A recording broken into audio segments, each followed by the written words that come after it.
अस्सलाम वालेकुम। मैं हूं आपका अपना मलक नदीम अहमद और आप मेरा यूट्यूब चैनल देख रहे हैं नदीम सुच्चू। तमाम तर मेरे दोस्तों को, मेरे व्यूवर्स को, मेरे फ्रेंड को और अहले इस्लाम को और ख़ुसूसन बिलख़ुसूस मेरे प्यारे वतन पाकिस्तान के वासियों को मेरी तरफ़ से ईद उल अज़हा की खुशियाँ बहुत बहुत मुबारक हों।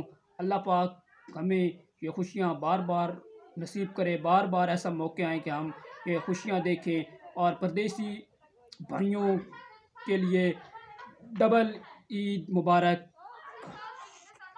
और जो मेरे परदेसी भाई हैं उनको डबल ईद मुबारक। और जो दोस्त कुर्बानियाँ कर रहे हैं, अल्लाह पाक उनकी कुर्बानियों को कबूल फ़रमाए।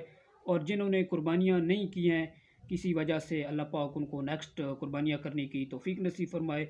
और जो परदेसी भाई हैं उनकी ये कुर्बानी है कि उन्होंने परदेस में ईद की है अपने हलाल रिज़्क़ के लिए। अल्लाह पाक आपकी भी इस कुर्बानी को कबूल फ़रमाए। हलाल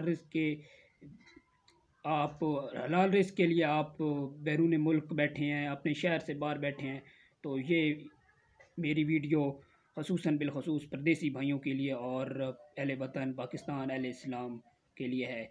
आप सब दोस्तों को मेरी तरफ़ से एक मरतबा फिर नदीम सुच्चू यूट्यूब चैनल की तरफ़ से तमाम अहले इस्लाम को, अहले पाकिस्तान को, अहले इस्लाम पाकिस्तान को और ख़ुसूसन बिलख़ुसूस फ़लस्तीनी भाइयों को ईद उल अज़हा की खुशियाँ मुबारक हों। मैं समझता हूँ आज का दिन हमें बिल्कुल फ़लस्तीनी भाइयों को नहीं भूलना चाहिए, क्योंकि वो किस तरह ईद गुज़ार रहे हैं। शुक्रिया, अस्सलाम वालेकुम। और इंशाल्लाह खुशियाँ मुबारक हों। इंशाल्लाह हमारे इस तरह प्रॉपर व्लॉग आएंगे। ये एक शॉर्ट सी वीडियो थी, मैंने कहा चलो अपने दोस्तों को ईद मुबारक कर लें। शुक्रिया, अस्सलामु अलैकुम। एक मरतबा फिर आप तमाम दोस्तों को ईद मुबारक। लव यू हो गया सोने हो, लव यू हो गया परदेसी हो। अल्लाह पाक आपको हलाल रिज़्क़ दे और अल्लाह पाक आपको आसान रिज़्क़ दे अपने घर में। शुक्रिया, अस्सलाम वालेकुम।